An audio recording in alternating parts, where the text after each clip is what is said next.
Welcome back to Gear Up Windows YouTube channel. In this video, we will guide you on how to disable Save Passwords prompt on Opera browser on Windows 11 or 10 PC. For this, first open Opera browser on your Windows PC. Then click on this one menu icon that represents with O symbol.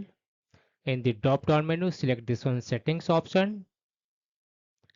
Under Opera Settings, on the right side, scroll down to the bottom and click on this one Advanced option. Under Autofill and Passwords section, click on this one Password Manager option.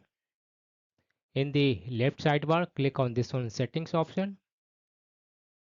Here, you will find this one option Offer to Save Passwords.